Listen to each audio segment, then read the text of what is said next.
Estoy conectando.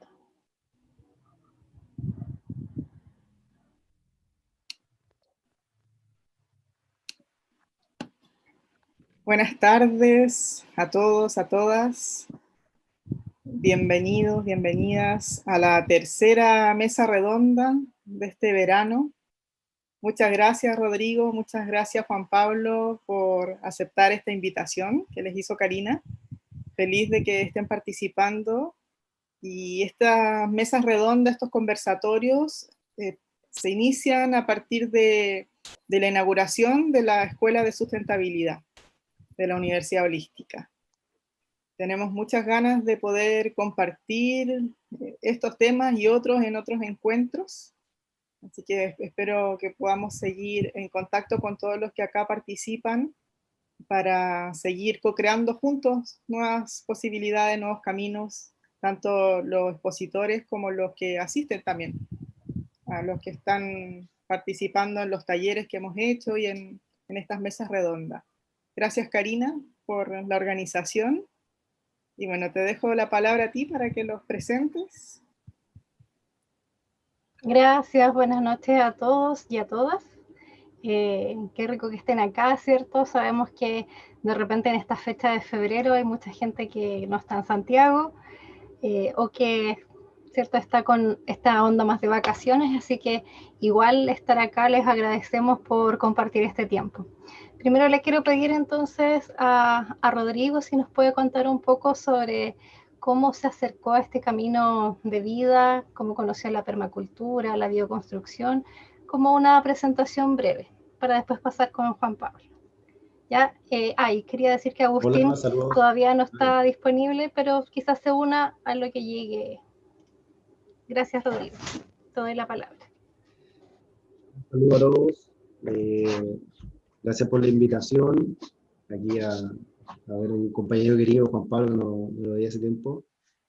Yo formación soy constructor civil y seguí un camino tradicional, y al primer día de trabajo me di cuenta que no era lo mío, así que decidí emprender por mi cuenta. Tuve un tiempo para aprender la industria y después de eso buscando sobre todo temas de eficiencia de agua en el año 2006, por ahí, 2007. Aprender a hacer como baños secos, digamos. Llegué a la permacultura gracias a que fui a hacer el PDC a la Ecoescuela del Manzano en el sur, el primer curso que dieron, el curso certificado internacional de 14 días. Y ahí entré de lleno y vi que estaba este tema de la construcción sustentable y me embarqué inmediatamente en el asunto, desde una mirada profesional, por mi formación. Y desde ahí no he parado de diseñar y construir en Chile. Y en paralelo me di cuenta también que me gustaba mucho la docencia, así que me puse a investigar y a desarrollar programas educativos con respecto a eso, a capacitar gente en esos aspectos. Hoy día estoy diseñando y construyendo ecohábitats sustentables e integrales en Chile, y gracias al tema online y la pandemia, qué sé yo, estoy saltando a otras partes de Latinoamérica que tenemos los mismos como comunes temas por resolver. Porque soy un convencido de que el entorno interactúa con las personas, y si el entorno es el apropiado, las personas van a tener un desarrollo y un crecimiento apropiado. Entonces, esa es como mi visión y mi foco, desde este entorno adecuado. Gracias, Rodrigo. Le damos la palabra a Juan Pablo para que también pueda hacer una breve presentación. Ya, muchas gracias. Muy agradecido que existe una universidad holística ahora. Agradecido la invitación. Agradecido compartir con mi hermano Rodrigo. Y bueno, a manera de presentación y de manera muy breve, decir que soy hijo de padres universitarios, que me formé tradicionalmente como abogado, y que en mi caso el camino de involucrarme con ecoaldeas y con un mundo alternativo ocurre el año 2001 con la caída de las Torres Gemelas. En ese momento, desde la lógica, comprendí que ya, bueno, era el tiempo de acercarse a quienes promueven la paz y para terminar con la cultura la guerra, y eso inició un camino que me llevó hacia la permacultura, hacia las ecoaldeas, y me mantengo muy activo también en múltiples comunidades que se están levantando, ecoaldeas, ecocentros y movimientos de defensa de los territorios por tantos megaproyectos. Y aparte de estudiar permacultura, la experiencia de vivir en ecoaldeas me ha llevado bastante a la adquisición de herramientas para lograr entendernos los humanos, entender, llevar buenas relaciones. Al final, en una ecoaldea, desde mi experiencia, eso es bastante principal. Eso es modo de presentación. Muchas gracias. Gracias, Juan Pablo. Bien, yo también me voy a presentar porque también voy a estar participando con ustedes, también muy breve. Yo estudié biología ambiental. Siempre tuve un acercamiento hacia la naturaleza, hacia querer otras formas de contacto con ella, un poco más sustentables. Y conocí la permacultura a través de unas charlas. Y ahí empecé a querer meterme un poco en el mundo. Hice mi tesis en eso. Y ahora estoy siendo parte de la Universidad Holística como la directora de la Escuela de Sustentabilidad, tratando, ¿cierto?, de dar un enfoque distinto hacia este camino. Bien, entonces me gustaría que ahora, para iniciar la conversación, conversáramos de si ustedes piensan que este fenómeno de que la gente está queriendo como irse a vivir fuera de las ciudades, ¿cómo lo han visto ustedes? ¿Algo que está en expansión? ¿Está contenido? Cuéntame un poco, hagámoslo en el mismo orden de primero Rodrigo, luego Juan Pablo. Rodrigo. Bueno, sí, perdón, yo veo que hay mucha más gente interesada. Hubo un freno hace como 5 años, después siguió creciendo de manera más, no tan lineal, un poco más exponencial. Y claro, la gente ya está entendiendo a la fuerza, como entendemos muchas veces los humanos, que algo no está bien y que algo no cuadra dentro de las personas, en su trabajo, en su familia, en su salud, en dónde están viviendo, y que todo esto que arrastramos todo, digamos, que es la forma de vida, entre comillas, moderna del 1900, hoy, época industrial, tenía muchas falencias y hoy día están saliendo toda la luz, así que sí. Como dato, yo les puedo decir que el último como informe que leí serio, digamos, habla de que hay 400.000 familias que han emigrado de la capital, de Santiago, lo que no es menor, digamos, casi un 10% de la población. Entonces, es notorio y sí. Y yo quiero recalcar al tiro algo que dijo Juan Pablo, para que no se me olvide, digamos, es que desde el punto de vista técnico, la gran mayoría de las cosas están solucionadas hace muchos años. Ya todo, las casas, la energía, la comida, todo. Pero el desafío es el tema humano. Ya ese yo creo que es un foco súper importante de las relaciones humanas sanas y conducentes a un desarrollo grupal. Ya yo también he tenido experiencia en eso. Mi casa, de hecho, está en una ecoaldea que está acá en la quinta región, semi-ecoaldea, y el tema humano es la clave. O sea, para mí gusto es como el foco crítico hoy día. Y se refleja en que todavía existen guerras y todavía gente mata a otra y que la pobreza y qué sé yo. Eso. Gracias, Rodrigo. Juan Pablo, cuéntanos tu visión. Gracias. Yo lo voy a contextualizar primeramente a nivel global, y está a nivel global el tema agua como una cuestión elemental que está provocando migraciones masivas. No solo el tema agua, sino también el tema de las revueltas sociales y tanto otro. Entonces, este tema de las migraciones está enviando a la gente hacia los lugares donde hay agua, y desde ahí hay una primera variable de comprender que es de ciudades al campo.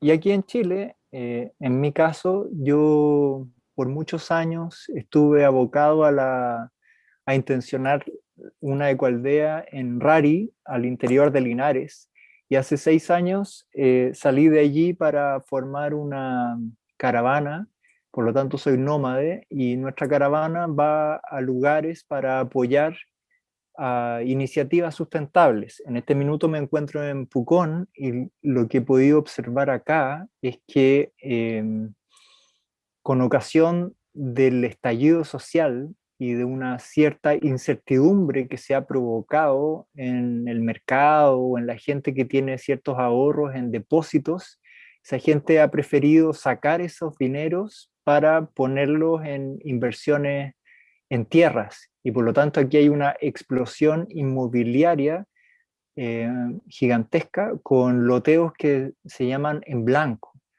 Los, son propiedades que todavía no se adquieren, pero ya se están vendiendo en loteo gigantesco arriba de la montaña y tiene una salida impresionante.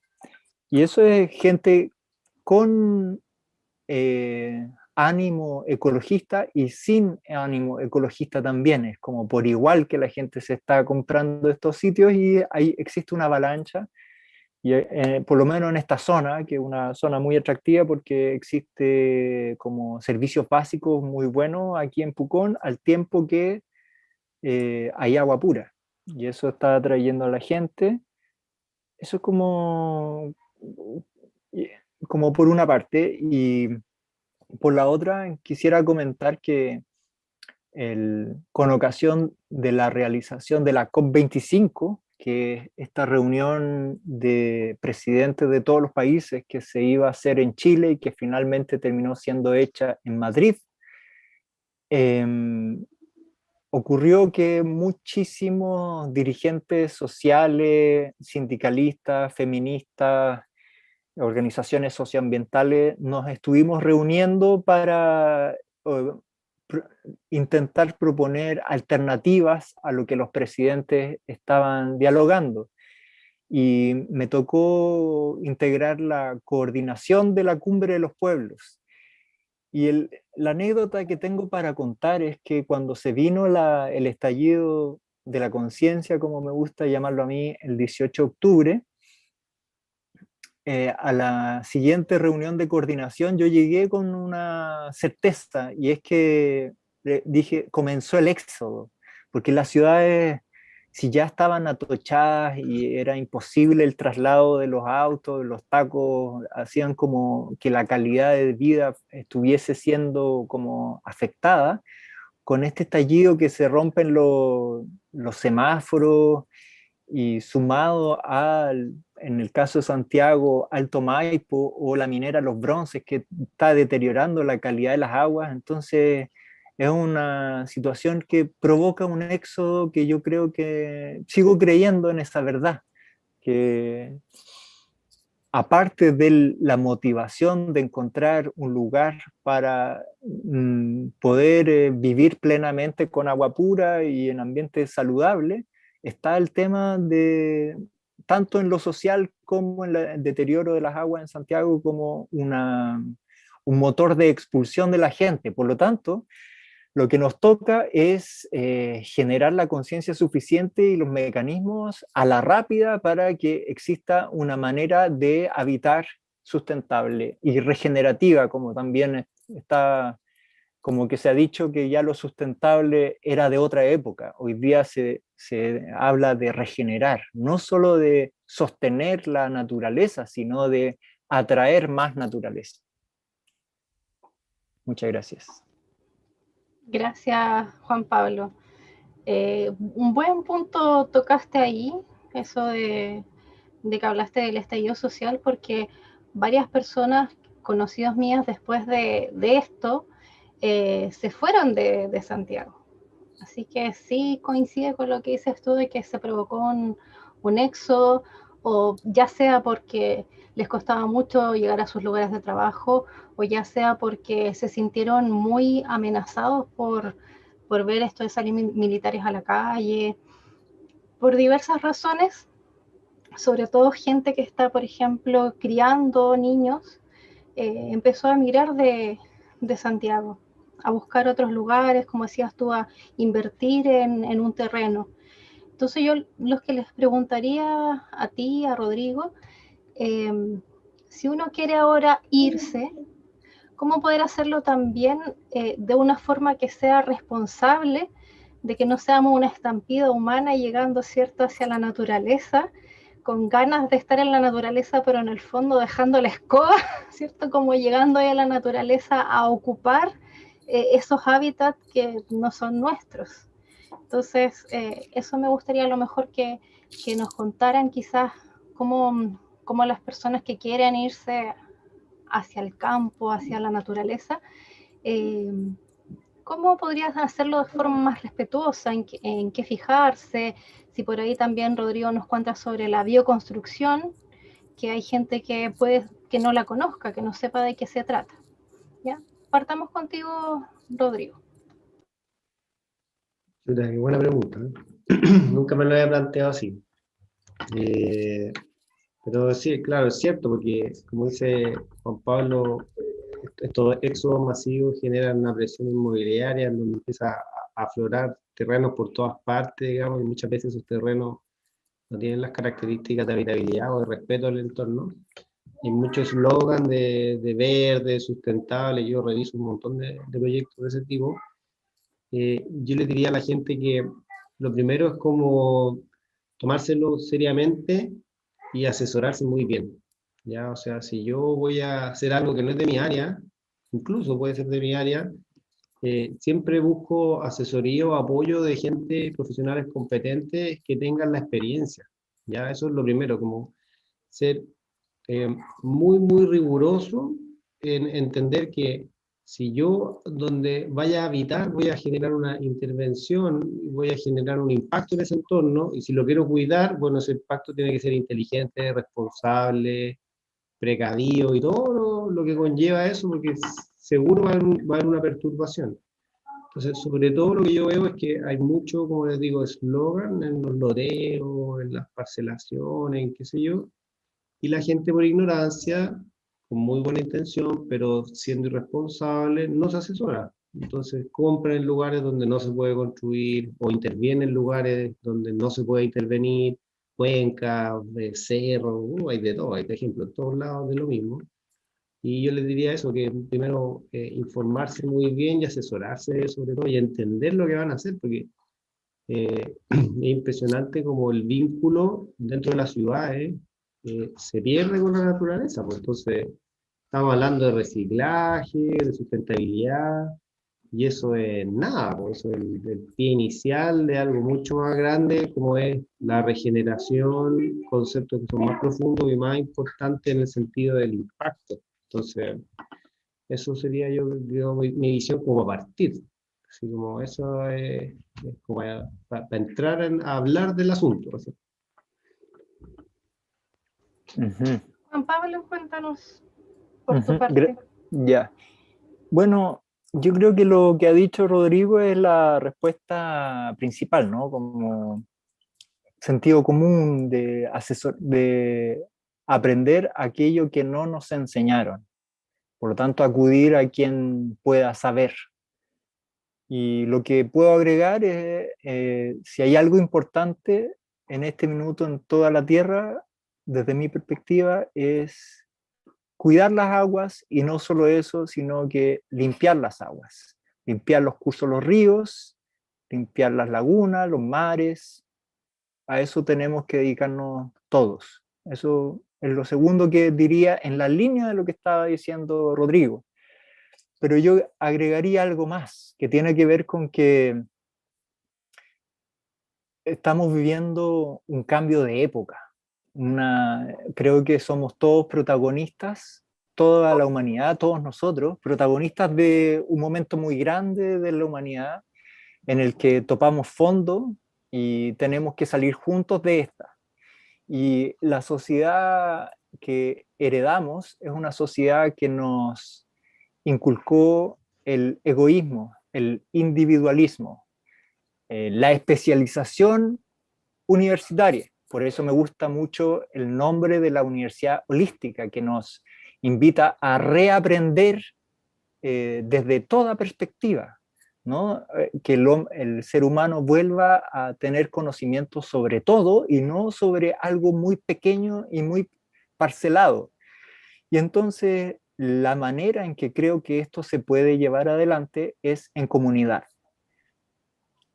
Por lo tanto, está el aprendizaje de salir del individualismo para volver a tener prácticas humanas, comunitarias, y desde ahí existe una autora que se llama Diane Leaf, que fue editora de una revista de comunidades intencionales en Estados Unidos por 10 años, y su libro relata que del 100% de las comunidades que se van hacia el campo en la intención de crear ecoaldeas o ecocentros, el 90% fracasa. Y el 10% que tiene éxito le dedica cierta atención a lograr una misión y una visión, a concordar juntos de qué se trata esta comunidad que estamos hablando y escribirla. Y esa parte, y escribirla, también es importante. Luego, esta comunidad se sugiere que tome acuerdos claros y los escriba. Nuevamente está la escrituración para la certeza de qué estamos construyendo como comunidad. En tercer lugar, al principio las comunidades viven una época de alegría, y en esa época de alegría se sugiere establecer con anticipación el mecanismo de arreglo de las diferencias para cuando éstas lleguen. En cuarto lugar, se dice que la invitación a los miembros, más que por su capacidad económica, su amistad o otras consideraciones, aquella consideración que es más importante es la resiliencia emocional, la capacidad de sobreponerse a aquellos fenómenos que puedan afectar a la comunidad. Y luego también ser humildes como comunidad y comprender que toda la comunidad tiene que estar en la disposición de incorporar en sus prácticas habilidades de la razón y del corazón que son necesarias para ir modelando una comunidad exitosa. Eso como yéndome también como agregando que esta perspectiva en la que yo creo, ¿no? Que hoy la opción es desde un espíritu comunitario, no solo con mi propia comunidad, sino con la comunidad mayor, de humanos y de seres no humanos. Y aprovecho de saludar a bastantes amistades que están llegando aquí, estoy ahí muy agradecido de su presencia. Gracias, Juan Pablo. ¿Pregunta? Karina, perdón. Sí, sí, dime. Karina, perdón que te interrumpa, pero cortito para seguir con la idea de Juan Pablo.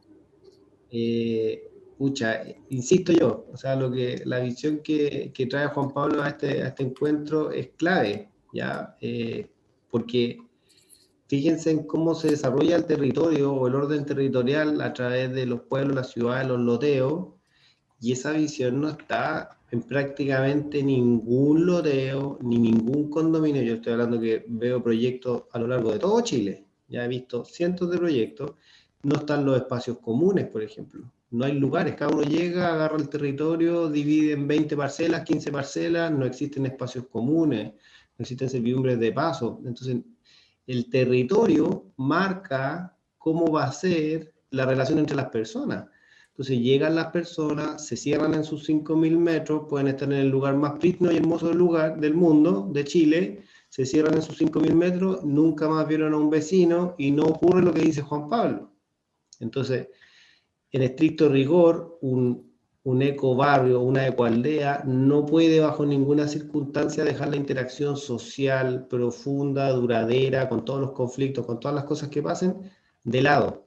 Y yo no conozco muchos proyectos así. O sea, contado con una mano los que realmente son proyectos así. Y los proyectos tienen una vida, como la vida que tienen las personas cuando van creciendo, madurando, teniendo conflictos y superándolo, o sea, lo que sea. Entonces eso es clave, es clave de entender. Parte de la educación, de lo que falta educarse para poder decir cómo ocupa un territorio de forma armónica. Sí, absolutamente clave. O sea, si ya estos proyectos no están pensando en una vida en comunidad, menos entonces están pensando en una vida con el entorno, creo yo. Porque si ya ni siquiera tienen estos espacios para que la gente pueda interactuar, recrearse, pensando en lugares conocidos, así como fue el proyecto de la Villa Frey, que es como siempre un gran ejemplo de que tiene estos espacios comunes. Entonces, claro, pienso que menos aún tienen como un espacio que integre a la naturaleza, porque, por ejemplo, desde mi visión más bióloga, los animales, para poder vivir en un territorio, aparte de necesitar cierta cantidad de espacio, necesitan poder transitar. Es algo vital para los animales, sobre todo terrestres, desde mamíferos o reptiles, el tránsito.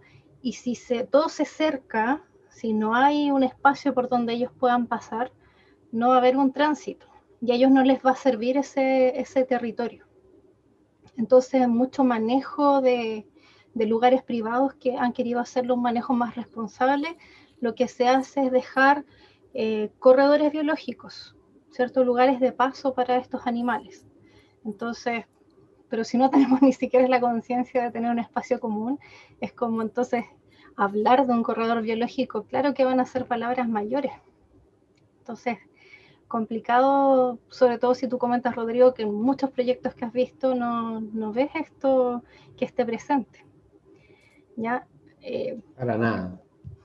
Me gustaría un poco que nos cuentes ahora, Rodrigo, tú personalmente, para la gente que está acá, sobre de qué se trata la bioconstrucción, porque a veces uno piensa, ya me voy al campo, a estos proyectos, o a una casa prefabricada, pero no sabemos que existe este concepto de bioconstrucción o algo más sustentable, ¿cierto? Como hablabas en el chat de esto de los humedales para recoger las aguas.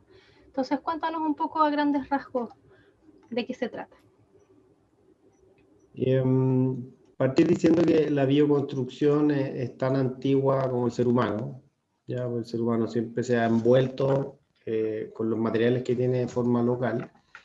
Y seguir diciendo que la bioconstrucción lo que trata es replicar de forma astuta y respetuosa las características de los patrones naturales en una envolvente donde las personas vivan dentro.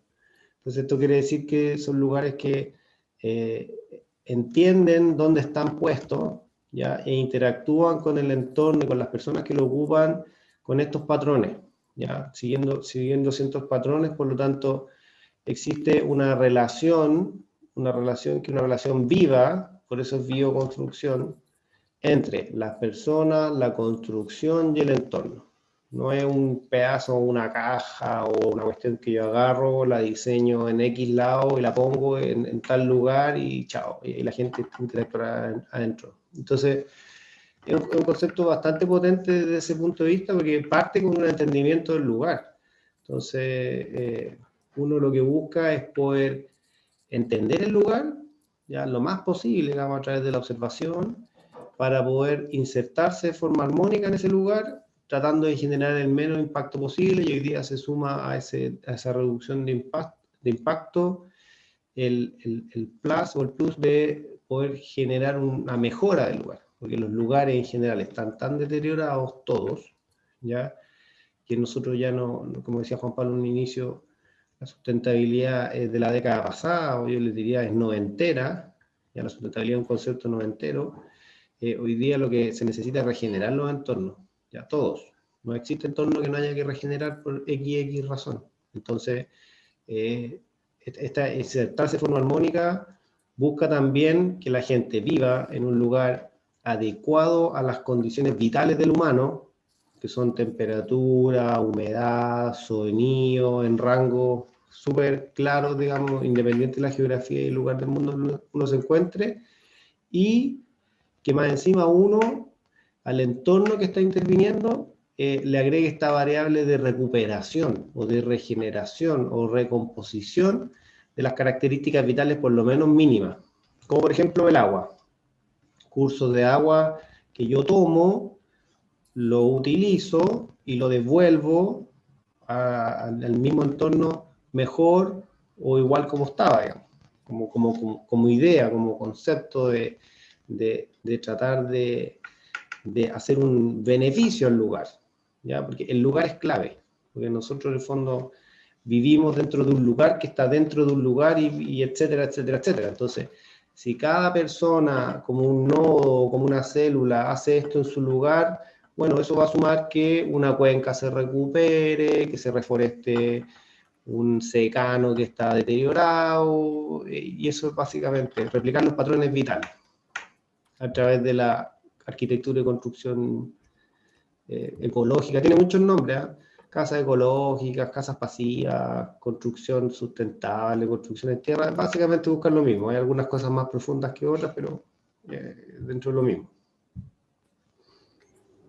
Por acá en el chat, aprovechando, había una pregunta de Macarena, entonces que dice, ¿qué opinas, Rodrigo, de plantar especies de bajo requerimiento hídrico en Huentelauquén? Porque dice, de todas maneras tendré que tomar agua del río. ¿Mejor plantar o mejor no intervenir el entorno? Y termina como, ¿cómo recupero, regenero si de todos modos necesitaré sacar agua del río Choapa? Ya, y lo primero que hay que entender es que hay una situación que está hoy y que tiene un accionar que pasó hace muchos años atrás, por lo tanto habría que hacer una mini evaluación, digamos, de qué había y qué hay hoy día y por qué ocurrió eso. Y lo segundo, el agua es fijada y atraída por el mundo vegetal. Para que haya agua en el mundo tiene que haber mundo vegetal, porque las plantas son las que hacen el flujo de fijar el agua y llevarla a la tierra. Sin plantas no hay agua. Entonces, ¿qué es lo que se hace hoy día de la visión más sofisticada? Una agricultura o una intervención ecológica, agrícola, entre comillas, porque agricultura uno piensa al tiro en la agroindustria, ya, pero del tema de territorio con vegetación, de sintropismo. ¿Qué es sintropismo? Sintropismo lo que dice es que la vida persevera por ser vida. Su diseño elemental es replicarse una y otra vez infinitamente y avanzar y progresar. Entonces uno como humano, o como con capacidad de intervenir, ¿qué es lo que hace? Se mete dentro de esa línea y esa cadena y genera las condiciones adecuadas para que la vida siga perdurando, sintrópicamente en este caso, que es básicamente empezar a dejar que crezca lo que hay, ¿ya? Y que se empiece a generar suelo, y con ese suelo recién ahí uno empieza a intervenir a pequeña escala con distintos elementos, ¿ya? En general, cualquier manto verde, bien manejado, de forma, con los patrones de la naturaleza, a través de la diversidad y de la colaboratividad, va a atraer agua. Incluso especies que son vistas muy mal, como los eucaliptos y los pinos. Ojo con eso, ¿ya? El tema no es la planta en sí, sino que cómo se cultiva o se trata o se reproduce, ¿ya? Oye, Entonces, perdón la interrupción, pero según yo, el eucalipto y el pino es el que más consume, nos absorbe carbono, ¿cierto? Pero me han dicho que en el norte no puedes porque toman mucha agua. Entonces, como que el eucalipto y el pino, buenazo para el tema de la absorción del carbono, pero para lugares secos no, ¿no es cierto? No, es una visión errónea antigua. La planta para crecer necesita tener agua, ¿cierto? Y luz solar, y cuando genera el carbono, lo que está fijando es carbono, pero ese carbono está dentro de una matriz de agua. Entonces, toda el agua que puede tomar un eucalipto la devuelve a la atmósfera, sobre todo a la atmósfera y a los cauces subterráneos y a la superficie, sobre todo si hay un proceso de entender que cualquier rama, hoja o elemento orgánico que yo tome de una planta y la deje ahí mismo, lo que estoy haciendo es sembrar agua. Esa es la visión más avanzada, digamos, del sintropismo. Que salga lo que salga, cualquier elemento sirve, todos sirven. De hecho, los eucaliptos son los mejores para ellos, porque los eucaliptos lo que hacen es generar mucha materia orgánica en muy poco tiempo. Ya los suelos degradados, lo que les falta es materia orgánica, y son simbiosis biológica y microbiana que necesitan carbono. Por lo tanto, si yo tengo una planta que genera mucho carbono, voy a estar acelerando un proceso de regeneración de los suelos. Y el eucalipto es de los hits, de hecho, es una visión contraria a la que uno piensa de que chupa mucha agua, si es que se manejan de manera adecuada. Gracias, Rodrigo. Te quería hacer la última pregunta antes de pasar con Juan Pablo. Algo que a veces he escuchado que pregunta la gente si la construcción, la bioconstrucción, es sismo resistente o es resistente al fuego, que son preguntas que a veces la gente que no sabe tanto, si nos puedes contar. Esta es una muy buena pregunta. Ya. Nosotros tenemos esa es mi especialidad, de hecho. Nosotros tenemos una exportación no tradicional que se llama sismoresistencia en estructuras de tierra. De hecho, yo y un grupo chico de personas hacemos exportación no tradicional a distintas partes del mundo porque Chile es el país más sísmico del mundo y la tierra tiene infinitas propiedades y capacidades de ser sismorresistente, como lo demuestra la evidencia que hay en Chile de muchos años. Y lo que nosotros hemos hecho es recopilar la información relevante y poder juntarla, consolidarla y entenderla para poder diseñar a partir de eso. Entonces, las casas, hoy día, las construcciones más antiguas en pie en el mundo son de tierra, ¿ya? Hay dos técnicas madres, una es el adobe, que son los bloques de barro secos al sol, y el tapial, que es una técnica un poquito distinta, que es una tierra apisonada entre un moldaje. La muralla china de tapial, y todas las construcciones más viejas del mundo, desde 1000, 2000, 3000, 4000 y hasta 5000 años, son de adobe, ¿ya? En lugares sísmicos también. Entonces son totalmente sismoresistentes, no se queman, ¿ya? La tierra tiene una componente que se llama sílice y tiene puntos de fusión que no se alcanzan en ningún incendio, así que no pasa nada con eso. Y uno con la tierra puede proteger estructuras que sí se queman, como la madera. La madera que hecha ceniza en 10 minutos en un incendio, si yo una casa de madera la envuelvo en tierra o en barro, la voy a proteger con respecto a los incendios, a los bichos, a los hongos, a las bacterias. Entonces, la tierra, propiamente tal, viene del mundo mineral, ya no tiene degradación biológica. Todos los otros elementos de construcción tienen degradación biológica y química. Biológico, cualquier cosa, cualquier palo, rama o elemento va a tener un deterioro biológico acelerado. 50, 100, 200 años, va a ser biológico. El mundo mineral intervenido, como el hormigón y el acero, tiene degradación química, por la corrosión principalmente, y otros procesos que ocurren en el cemento. Y la tierra no, la tierra del mundo mineral, principalmente estructuras de sílice, y ahí está por siempre, jamás va a estar, digamos, en su lugar. Súper. Quedó súper claro para todos, ¿cierto? Que a veces es una gran pregunta si va a resistir a estos eventos. Bien, pasemos con... Para terminar, Dígame. perdón, para terminar y darle el paso a Juan Pablo, ojo, ya que es una buena pregunta y la gente ojalá se lo hiciera para todas las cosas.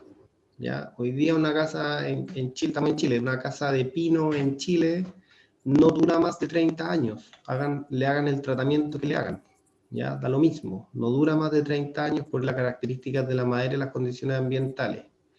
Los elementos de hormigón armado no duran más de 100 años, ¿ya? Porque existe un proceso que se llama carbonatación, un proceso que no se puede detener, que es parte de la química del cemento. Y existe otro proceso que se llama deformación o acumulación estructural progresiva, que es que los elementos están siempre moviéndose aunque uno los vea quietos, y eso se acumula en el tiempo.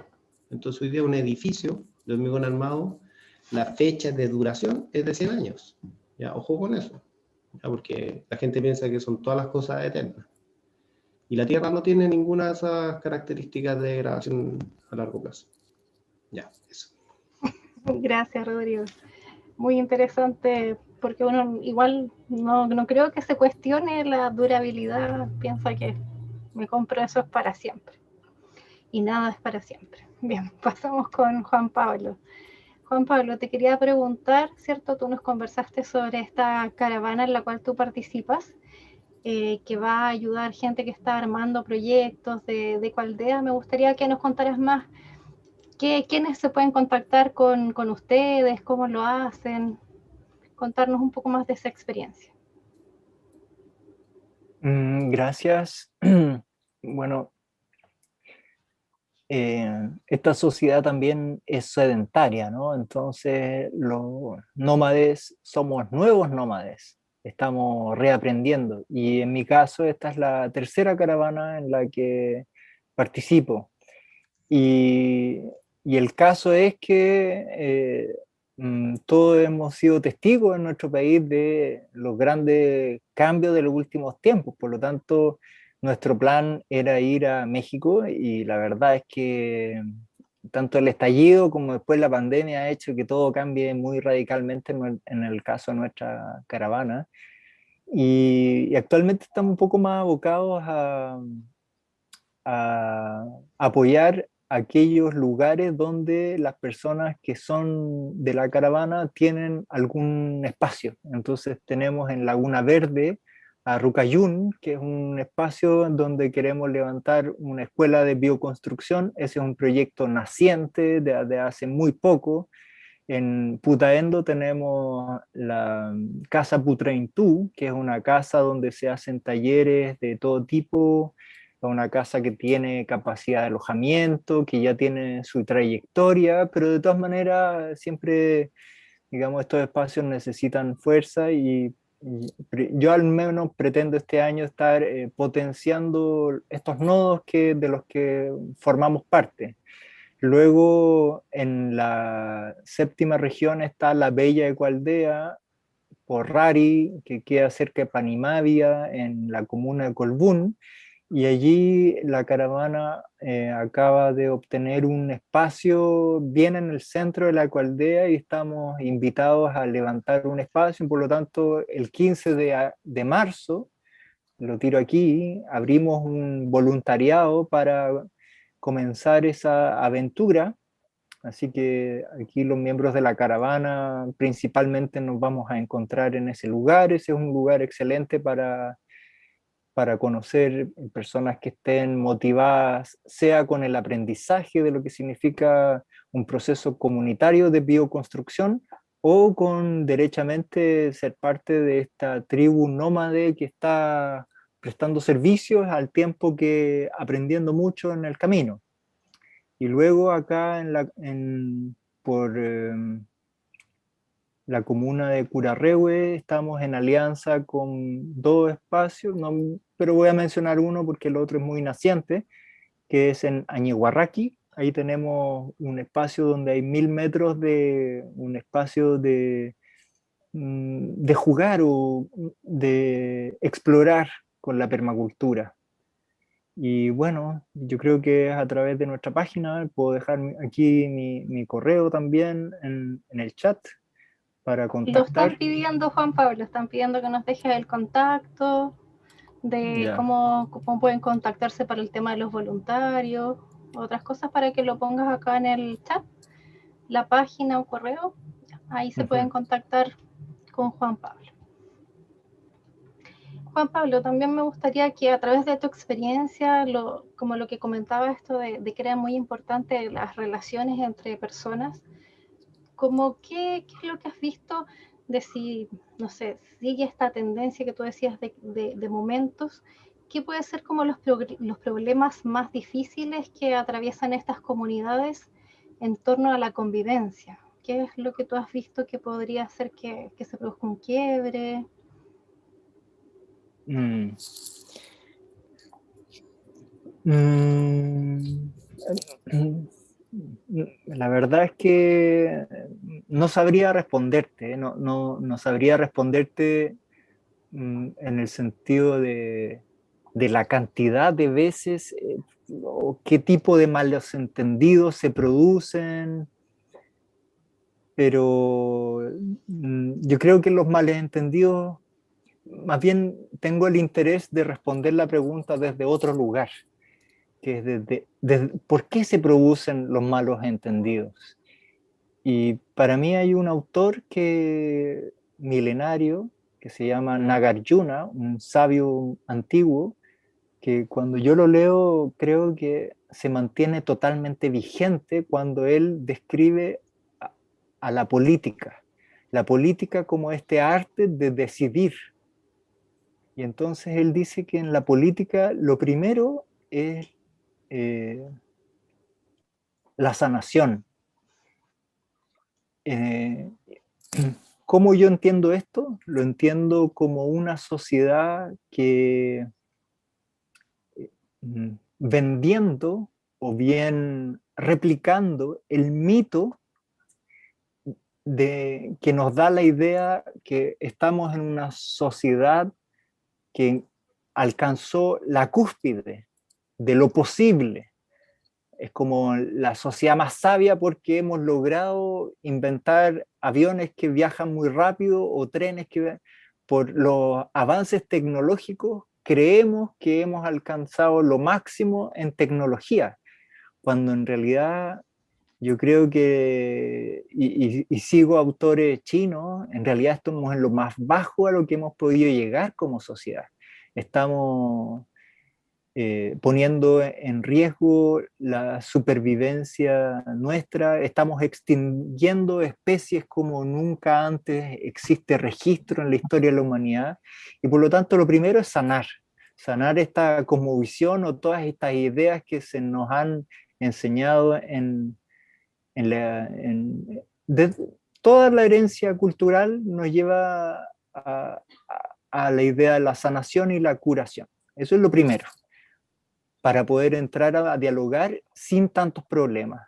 Lo segundo que dice Nagarjuna es que estamos invitados a limpiar las aguas. Y en este caso, en el mundo entero, voy a poner como el ejemplo de Fukushima, que yo lo describo como un tajo abierto en el estómago de la madre tierra, porque el océano Pacífico está afectado por Fukushima, que tiene las aguas están siendo contenidas en estanques y se dice que ya falta poco para que se desborden todos los estanques y estemos pronto a que todas las aguas se empiecen a vertir directamente en el océano Pacífico. Y eso tenemos que todos como humanidad poner nuestra atención en limpiar las aguas, y en ese caso ejemplar estamos hablando de algo gigantesco que limpiar.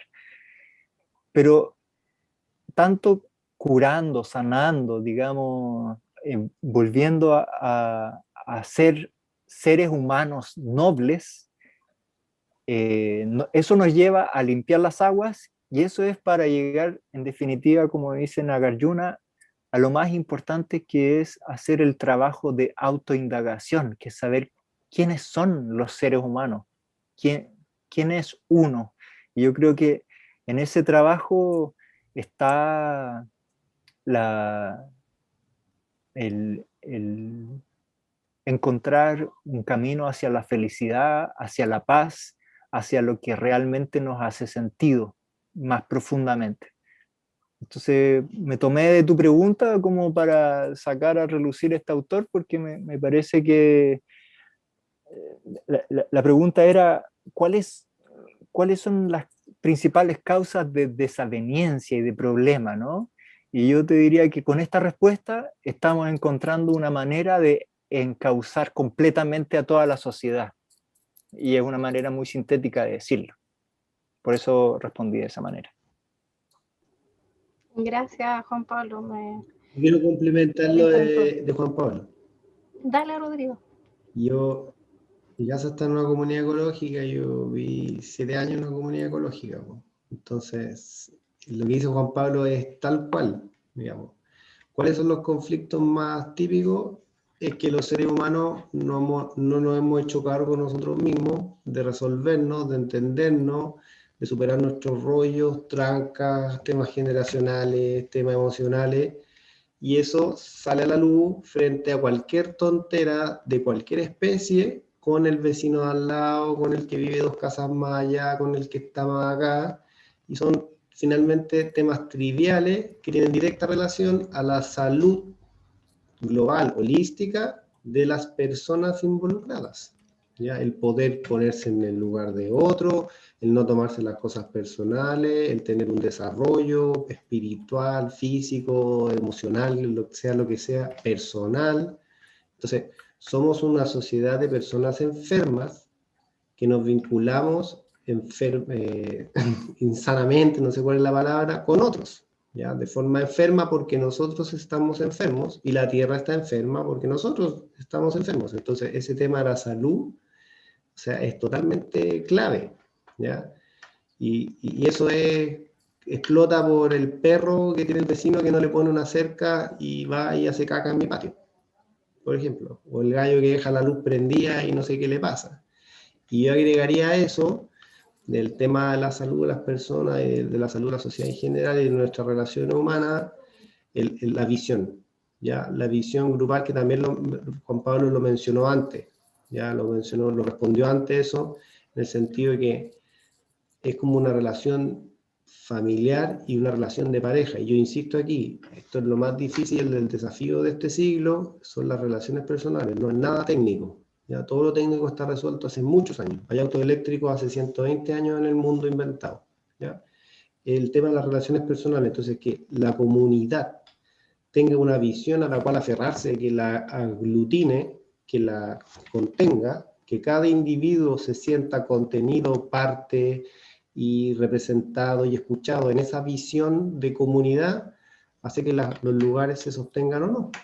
Y duren 5 años, 10, 15 o duren 30, 35. La comunidad que yo me inserté tiene 35 años de duración, ya ha pasado por todas las fases, digamos, de evolución. Y siguen habiendo problemas, ¿ya? Nunca no van a existir los problemas, el tema es cómo se resuelven los problemas, ¿ya? Hoy día no queremos problemas, no queremos nada, no queremos hablar con el otro, ni ver al otro, ni nada, porque ya tengo suficiente con los míos, ¿ya? Entonces pareciera que sin importar de que estemos en un lugar hermoso, rodeado de naturaleza, si finalmente yo no he trabajado de forma interna, voy a como llevar mi basura conmigo, por decirlo así, voy a llenar ese lugar. Esa podría ser para los ecochismes. Se muere la cantidad de ecochismes que pueden haber con respecto a lo mismo, con gente súper avanzada en su aspecto X y súper no sé qué, y con otros lados aspectos no resueltos súper complicados. Hay miles de ejemplos de lo mismo. Bien. Bueno, Rodrigo ya se tiene que ir, nos tiene que dejar, así que para que pueda despedirse, dejar unas palabras finales y yo me quedo conversando un ratito más con Juan Pablo. Eso, nada, gracias por la invitación, yo feliz de participar, gusto ver a Juan Pablo, sabía que estaba en Pucón, un abrazo grande hermano ahí a la distancia, me recuerda el fin último, y eso, así que muchas gracias, felicidades por su emprendimiento, la universidad, no tenía idea que existía, y qué bueno ahí toda la fuerza y el apoyo para que sigan. Yo ahí les voy a dejar en el chat mis redes sociales para estar en comunicación con quien desee, digamos, hablando de estos temas y de más cosas. Pues. Así que muchas gracias, que estén muy bien. Gracias por la participación, Rodrigo, y ahí déjanos en el chat para todos los que quieren saber más de este camino y todas las dudas que te puedan preguntar. Ojalá nos veamos de nuevo. Ojalá nos veamos de nuevo. Sí, pronto. Es la idea. Seguimos contigo, Juan Pablo. Buenas noches. Bien, hablamos esto de las relaciones humanas, pero también pensamos que de aquí, ¿cierto? Lo que se dice que al 2050, casi un 70% se dice que va a vivir en ciudades, que todo se va a ir urbanizando, ¿cierto? Entonces, por un lado tenemos esto que la gente quiere irse de la ciudad, quiere buscar otra conexión distinta, pero tenemos que el avance de la ciudad parece que se empezaría a comer todo. Entonces, ¿cómo quizás no yéndose de la ciudad, pero podemos empezar a tener una vida distinta, más conectada, si es que no tenemos la posibilidad de arrancarnos hacia el campo, o sea, hacia un lugar más natural? ¿Qué cambios quizás podríamos hacer?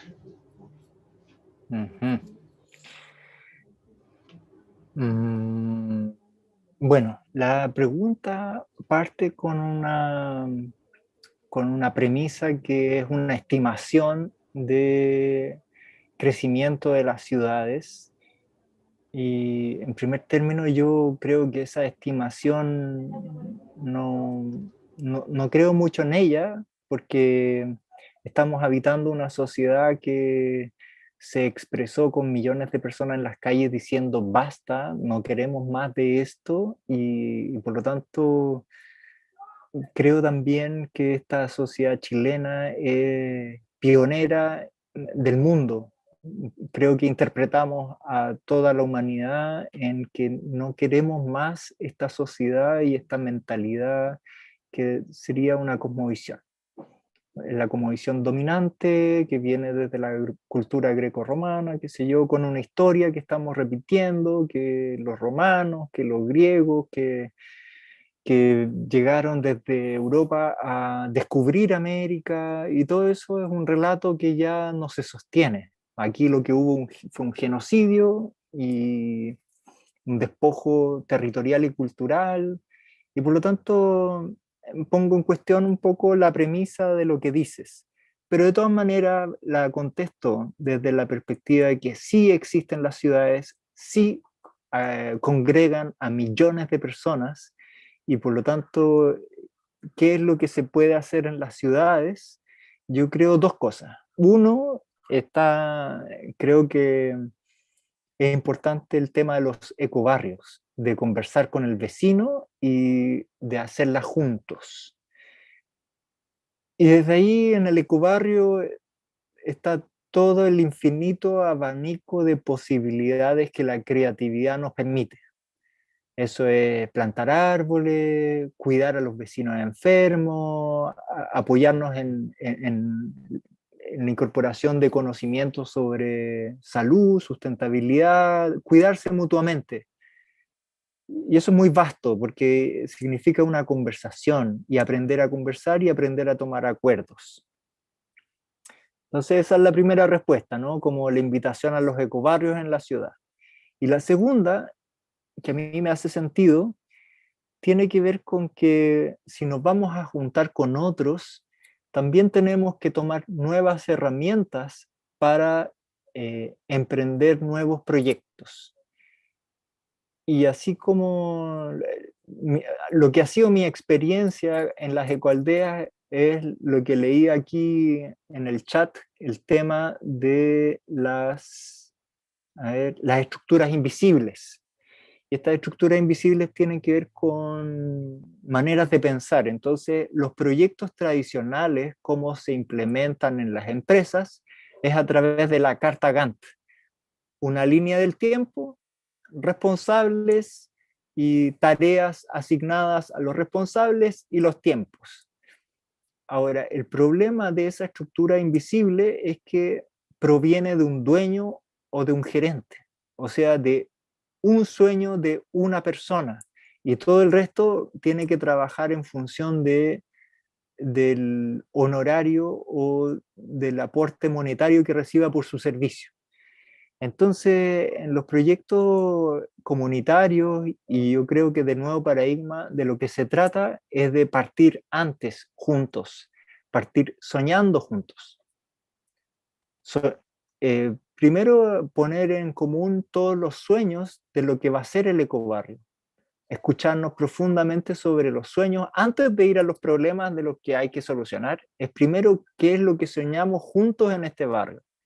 Un barrio en paz, un barrio donde los niños jueguen seguro, un barrio donde se pueda atender a los ancianos, un barrio verde, un barrio donde haya huertas comestibles, donde haya educación en la huerta o con ocasión de la huerta, donde hayan juegos que no sean violentos, etcétera, donde no haya bullying. Entonces, lo primero en estos proyectos de nueva generación creo que es soñar juntos, y en lo otro lo sabemos hacer, que es planificar y ejecutar. Pero lo otro que se incorpora en estos nuevos proyectos, creo yo, es el tema de considerar la retroalimentación, de ir permanentemente pensando en la celebración comunitaria. Y la celebración como desde una perspectiva distinta a esto de ir a tomar cerveza o vino hasta perder la memoria, más bien todo lo contrario, es atraer la memoria, recuperar la memoria de lo que significó, primero, haber soñado juntos, y ese sueño haberlo planificado y haberlo llevado a la acción. Entonces, ver cuánto hay de ese sueño plasmado en la realidad y qué es lo que aprendemos de lo que hicimos bien, cuáles son nuestros dones, nuestras virtudes, hacerle saber al otro cuáles son sus dones y sus virtudes, porque eso es construir comunidad saludable.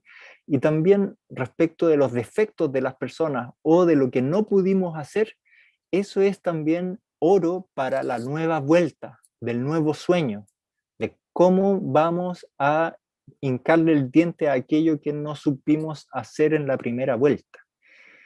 Y esto que le estoy diciendo tiene un nombre, es una metodología que se llama Dragon Driven, que a mí me gusta mucho. Siento que me llegó como anillo al dedo para todas estas iniciativas que están surgiendo y que trae respuestas muy simples y como que hacen sentido. ¿Nos podrías dejar después en el chat tal vez cómo se llama la metodología, dónde saber un poco más de información? Porque de seguro me lo van a preguntar. Me parece sumamente interesante esto que conversabas, de que la gente se vuelva a juntar, ¿cierto? De recuperar estos espacios comunes, y quizás en torno a esto de los ecobarrios, a una huerta. Por ejemplo, la vez pasada que Agustín hizo un taller, habló de las camas circulares y de que hablaba que más que el hacer la cama circular, porque era una tecnología apropiada, porque finalmente la gente se juntaba y compartía saberes en hacer esta experiencia.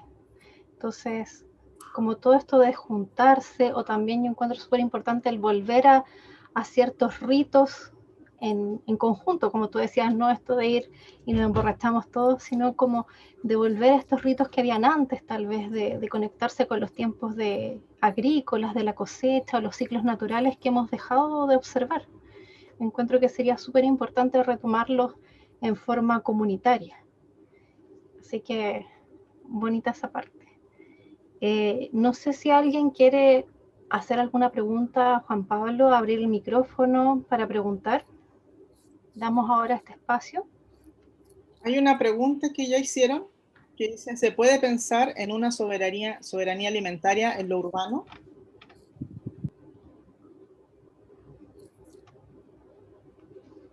Juan Pablo, ¿qué piensas tú?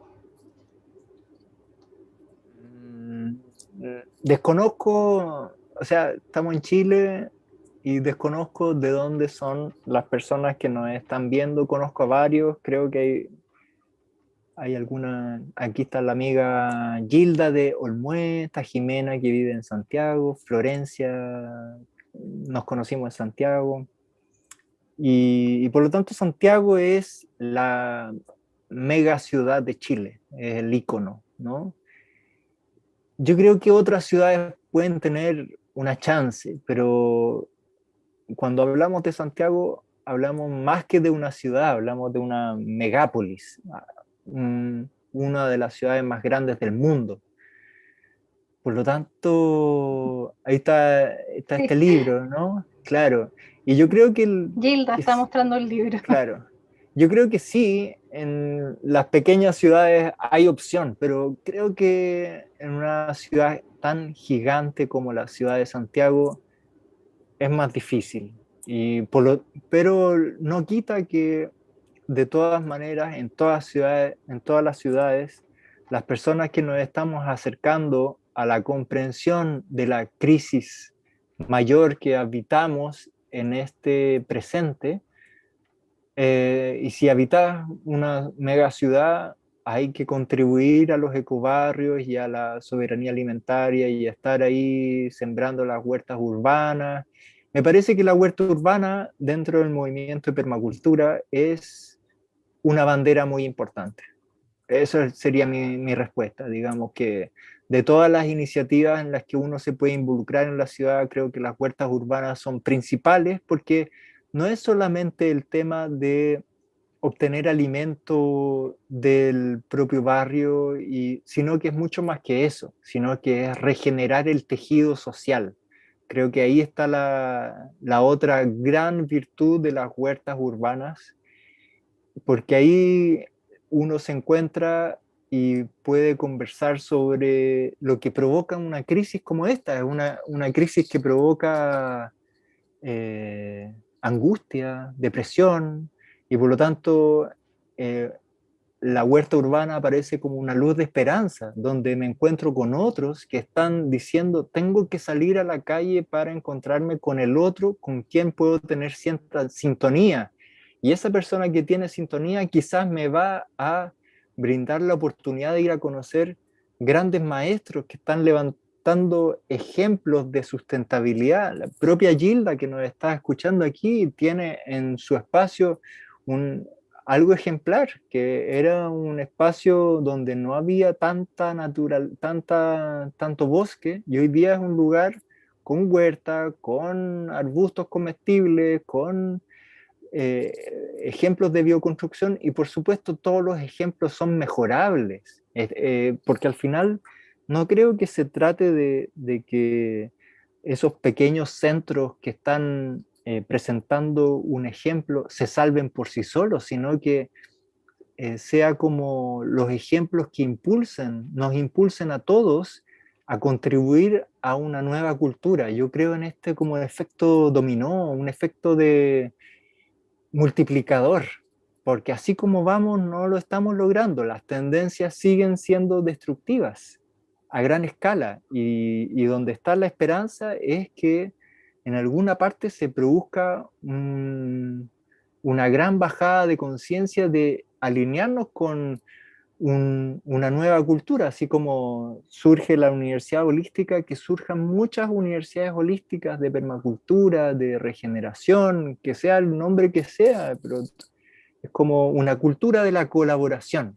Si estábamos hablando de una cultura egoísta e individualista que caracterizaba la herencia cultural, hoy lo que tenemos que sembrar es una cultura de cooperación. Es lo que yo entiendo. Gracias, Juan Pablo. Yo igual quiero decir algo sobre esa pregunta de la soberanía alimentaria, que justo el sábado pasado hice un taller, hablé un poco de eso. Creo que en la ciudad, sobre todo en los espacios que estamos viviendo, departamentos súper pequeñitos, es difícil que uno logre su soberanía alimentaria. Pero sí creo que si, por ejemplo, nos unimos varios vecinos o todo el edificio, porque obviamente quizás yo tengo un balcón o no lo tengo, o quizás no tengo luz del sol y me cuesta cultivar porque voy a necesitar luz, pero todos los edificios tienen arriba, ¿cierto? Una azotea que quizás no sirve para nada, donde podríamos estar cultivando. Ya de hecho se quería proponer una ley para que acá en Chile las azoteas tuvieran un material que resistieran el peso para arriba tener huertos. Obviamente esta ley quizás está ahí descansando como todas las leyes que realmente importan, pero pienso que en comunidad siempre es más fácil buscar la forma de producir alimentos y mayor volumen, ¿cierto? Porque uno solo, de repente, si no tienes balcón, puede ser que produzcas algunas aromáticas, es mucho más sencillo, pero si quizás nos tomamos este espacio, va a ser más fácil, voy a producir más. Y, por ejemplo, también me acuerdo que en un taller Agustín Sepúlveda nos contó que él participó en Alemania, donde varias personas se habían tomado un lugar y habían sacado el concreto de las calles y se habían puesto a cultivar ahí, ya como recuperando los espacios. Entonces, también lo que decía Juan Pablo, súper importante de que esto es más que regenerar, que cultivar, que va a regenerar todo un tejido social, y de cómo los ciudadanos, ¿cierto?, de estas grandes ciudades también nos hacemos partes de este cambio y empezamos a ver formas colaborativas de empezar a ejercer nuestra soberanía alimentaria, pensando en la crisis en que estamos. Eso, quería dar el espacio para alguna otra pregunta.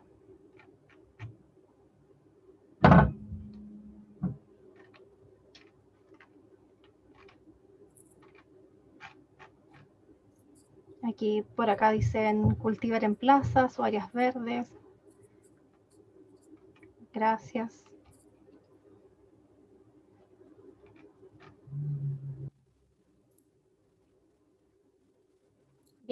Entonces, si no hay preguntas por acá a viva voz, igual pueden seguir por el chat.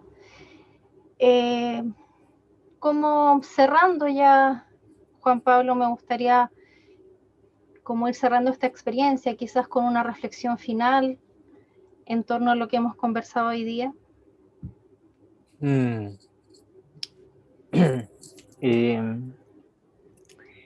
Bueno, yo primero estoy agradecido por la asistencia de 18 personas, me parece que somos. Agradezco que estos temas estén concitando interés. Humildemente digo que tengo, saben, 19 años caminando y buscando respuestas y todavía siento que hay un largo camino a recorrer para mí y para todos los que están en este camino y para todos nosotros, ¿no? Entonces, dejé mi correo y hago saber que soy una persona que está apoyando comunidades y que me considero un tejedor de relaciones, por lo tanto estoy muy disponible para enlazarlos a comunidades que estén cerca de sus casas para apoyar el tejido que está levantando la esperanza. Eso en primer término, como ese ofrecimiento y expresando mi gratitud por la presencia, por la escucha, porque se han sostenido toda la reunión. Y luego lo otro, a un nivel más profundo de la visión que tengo sobre cómo tenemos que hacerlo. En definitiva, y esto está en sintonía con un trabajo que viene realizando la red global de ecoaldeas, que se llama GEN, Global Eco Village Network, que tiene 5 pétalos, y el pétalo americano se llama Consejo de Asentamientos Sustentables de América Latina, Casa Latina. Casa es la nomenclatura, ¿no?, de estos consejos de asentamientos sustentables de América Latina. Y esta red global de Ecoaldea hizo un trabajo de sistematización en virtud del cual sacaron unas tarjetas que sirven para llegar a una comunidad que está en el interés y se juega, es como un juego, ¿no?, un juego de cartas. Y este juego de cartas tiene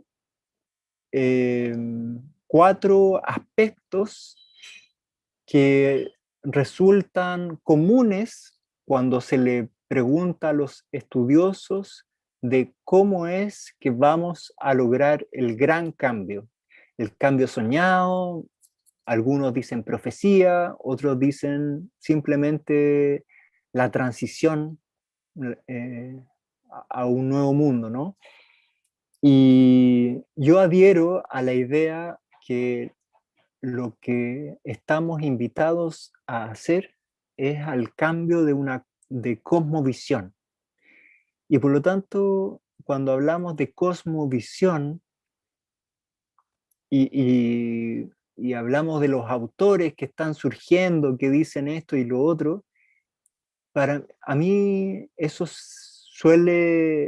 yo suelo escucharlo como si nos estamos hablando entre nosotros mismos, pero tenemos que salir de la cosmovisión occidental.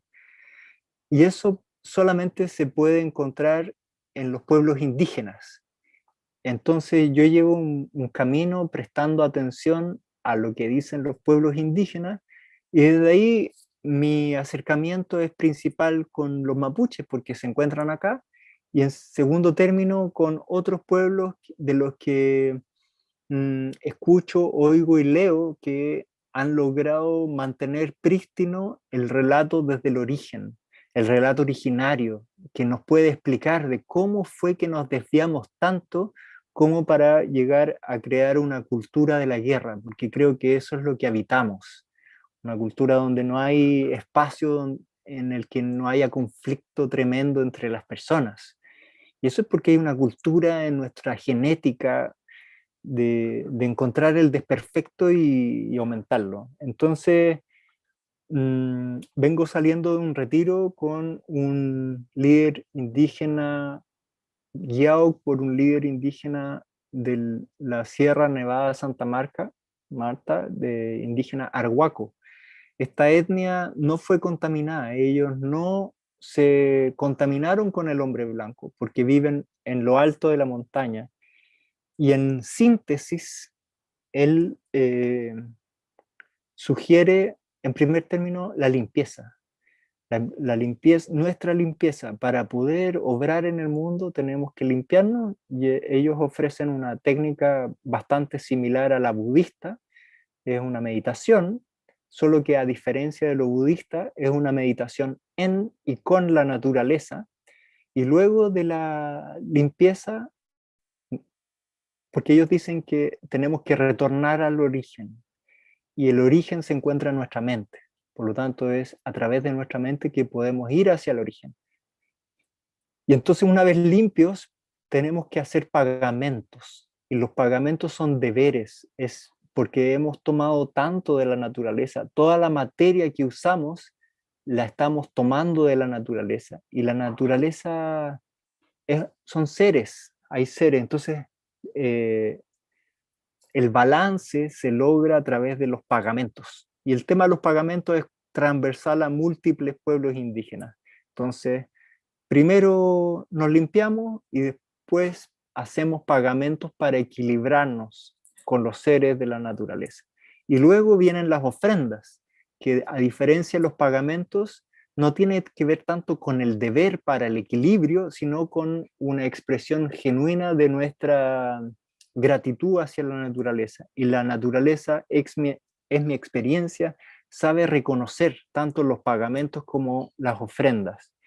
Entonces, estas ideas que estoy colocando sé que no son comunes, no están en las noticias, no están en los periódicos, no son comunes ni siquiera entre los autores de sustentabilidad o permacultura, pero ha sido mi camino y yo lo replico porque creo en esto, ¿no? Creo en esto que estoy señalando, creo que es una vía, prestar atención a las otras cosmovisiones para nutrirnos. Quizás tenemos que sacar una síntesis de todo esto, pero no podemos hablar de cosmovisiones si es que no hemos estudiado cómo es que desde el origen otros pueblos lo hicieron y mantuvieron una armonía en su hábitat con la naturaleza.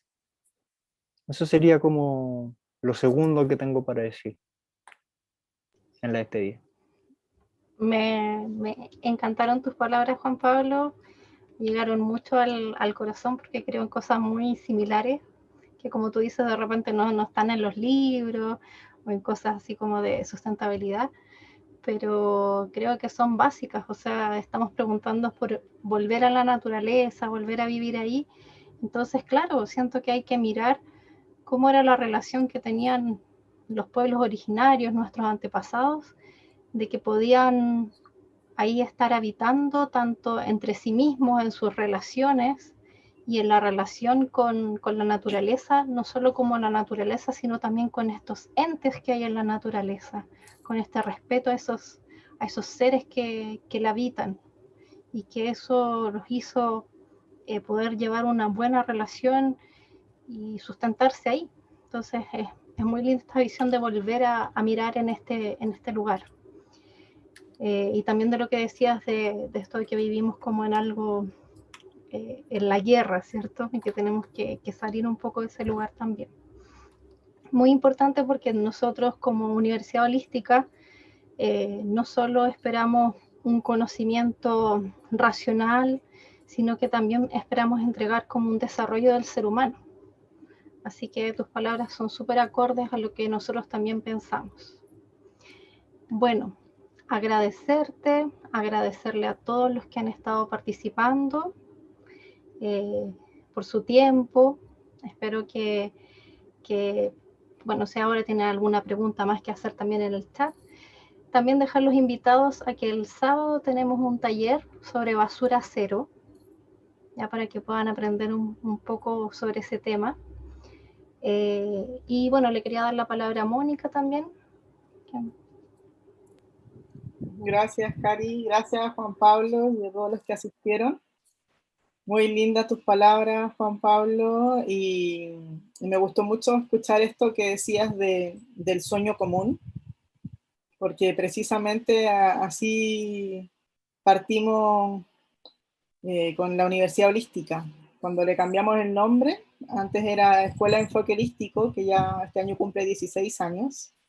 Cuando le cambiamos a Universidad Holística, juntamos a todo el equipo como una refundación, digamos, como una nueva etapa, un nuevo nacimiento, y lo que hicimos fue cerrar los ojos y conectarnos con lo que soñamos. Y luego lo compartimos para co-crear juntos un sueño común. Y de ahí nació esta nueva etapa. Entonces me hizo mucho sentido eso.